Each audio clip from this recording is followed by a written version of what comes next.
Pennies and years. I'd know his face in a dream, I'd know it in a thunderstorm. It sets my stupid heart fluttering and my fingers trembling in the scissors, every single time. Even today, when it appears at the barbershop window like a mirage, drenched in the rain, his hair looking like it's been caught in a lawnmower, my pulse feels like it's going to burst joyfully from my neck. I don't know his name.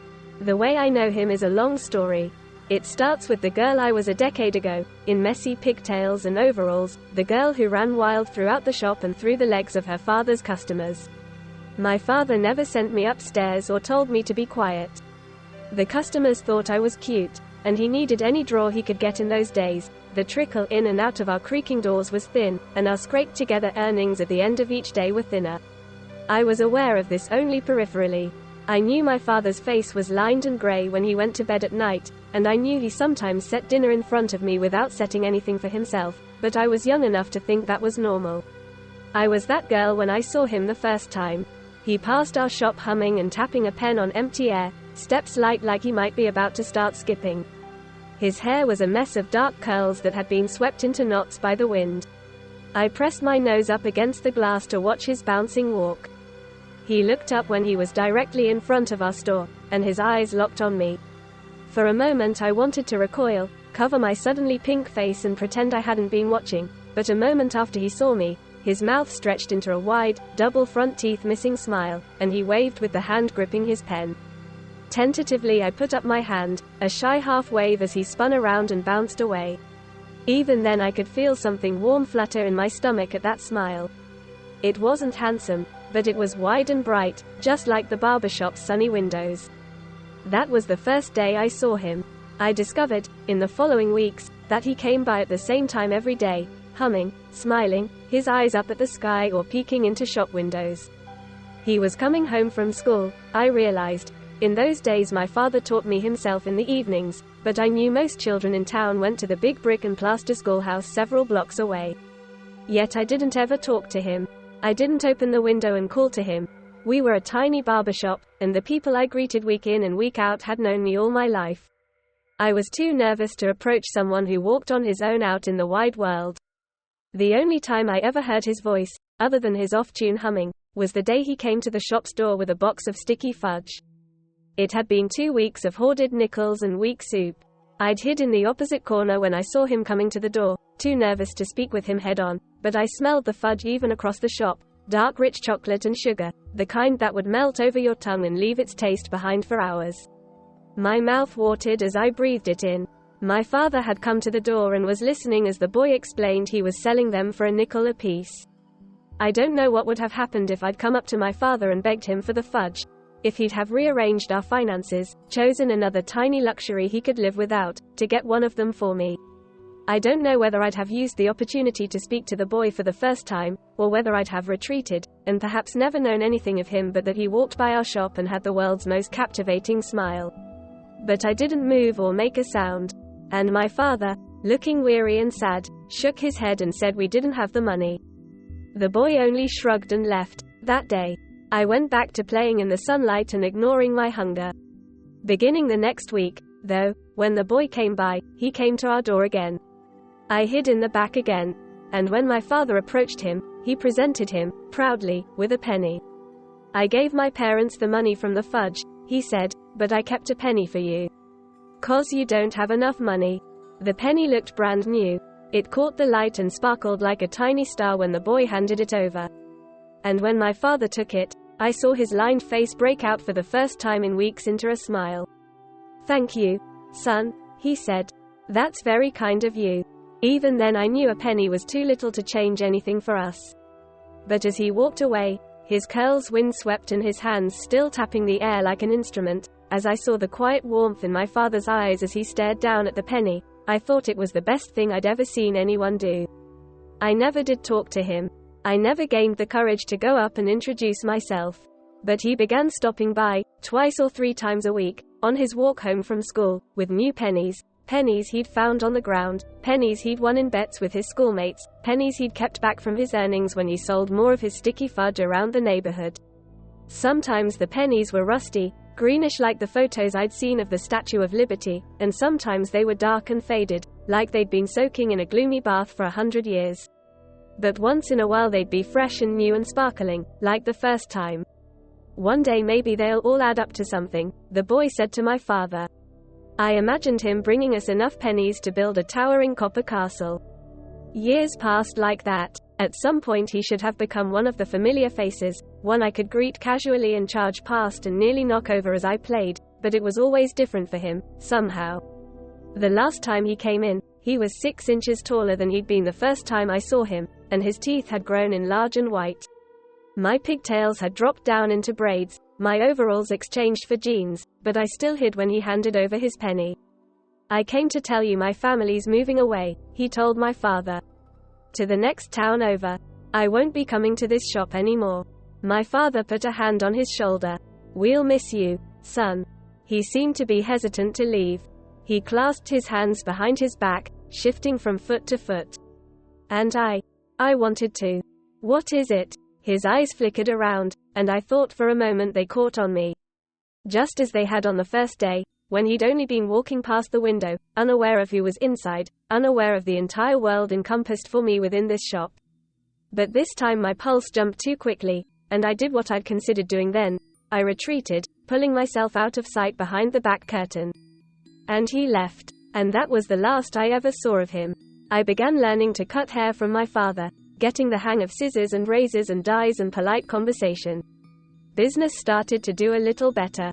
We added up larger and larger earnings at the end of each week. The days of sporadic, uncertain meals disappeared behind us. We never became rich, but we stopped having to hoard our cents. The boy didn't come back. He'd disappeared from my life like some tiny guardian angel. Until now. I'd know his face for 1,000 years, and that's him outside. My father's out and I'm here alone. I've just been cleaning up after my last customer, but I'm frozen now, scissors still held aloft, mouth agape as he enters. I barely hear the old-fashioned bell above the door chime. Hey, he says, and his voice is a little rougher, a little deeper than I remember, but it's still got the same cadence. I can still hear his humming in the back of my mind.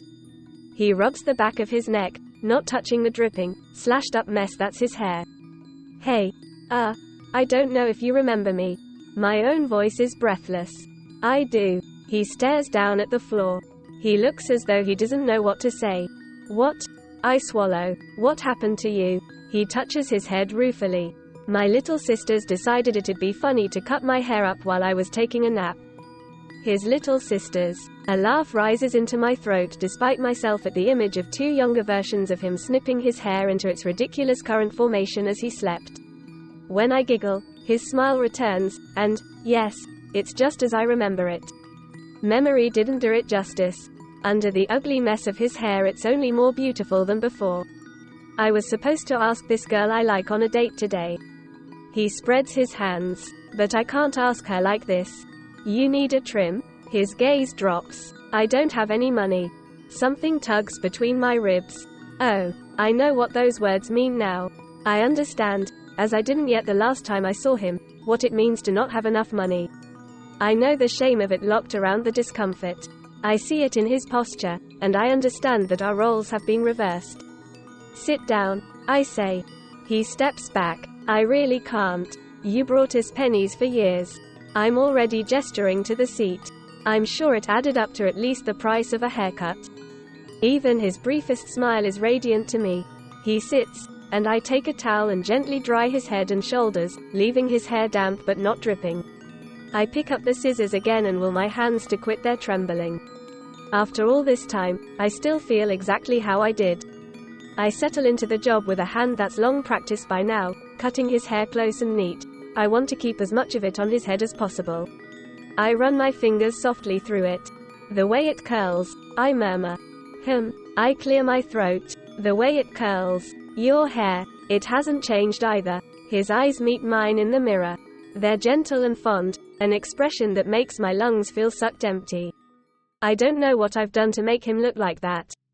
The boy that brought us pennies every other day when I was too young to know what poverty was. The boy that looked for them on the sidewalk just to give to us when my stomach was always grumbling. Just to be close enough to him, now, to trim his hair, feels like lying in the sun somewhere soft and warm. Just to see him again, To know no part of him was my imagination, feels like floating. I put my hands on his shoulders when I'm finished. What do you think? He examines himself only briefly before his mirror eyes return to me. Perfect. Thank you. Good enough to ask your girl on a date? I ask, half teasing again, half encouraging. A little blush rises in his cheeks. I hope so. And I'm in love with him. It's a simple thing to know, though I don't know his name, though I never really learned anything about him. Though it's been so long since I've seen him at all, and he only ever spoke to my father when he was here before. I'd know his face in 1,000 lifetimes, and I'd love it in every one. And I'm too shy ever to tell him so. That's all right, though. The love is mine anyway. I step back, then go on. He turns to look at me. I never got your name. It's Michaela. Elias, he says. Elias. I like it, though I think I might like any name attached to him. And then Elias stands, slowly. His eyes are still on me. I'd expected him to head immediately for the door, but he doesn't. There's that hesitation in his face again, the uncertainty in his stance, like he's waiting for something else to happen. Like he's working up the nerve to say something else. You really don't have to pay, I say. His hand reaches out toward me, then freezes, aborts. It drops back to his side. It was like an unconscious gesture, I think, one he thought better of a second after he couldn't stop himself from starting it. I stare at him. Why is my heart suddenly pounding out the rhythm of some crazed drummer in my chest? Michaela, he says. Yeah, his gaze is close and tender and tentative, and I'm in love with him. Michaela, would you want to have lunch with me sometime? My breath comes in sharply. I can't stop staring. Your name. He bites his lip. For years you were always just the girl in the window. It's weird, knowing it now. You, I whisper, you were the boy on the sidewalk. His eyes widen. You too, I nod mutely. The light that enters his face then, the hope, the joy that enters his smile, is entirely new. Nothing has ever been as beautiful in all the years I've been alive. He reaches out again, and it's instinct. I meet him halfway. I catch his hand. My fingers, still shaking as though they haven't yet recovered from his walking into the shop, lace between his. You never came to talk to me, he said. I shook my head. I was too nervous. I should have said something to you. You were too nervous. He reaches up and feels the close-trimmed hair on his head, grinning. When you've got a bad hair day like I had, nerves kind of go out the window. I want to kiss him. I will, I think, with a thrill, when we've gone out to lunch somewhere, and we're alone, across a table from each other, and I've put my hand over his and we lean toward each other naturally, easily, as though we've always just been waiting for the right moment. It'll come, I think. It'll come. Remind me to thank your sisters, then, I say. If I ever meet them. Elias, the boy with the pennies, has a laugh that could grow daisies better than sunlight and rain. It's even sweeter when I'm the one that makes him do it.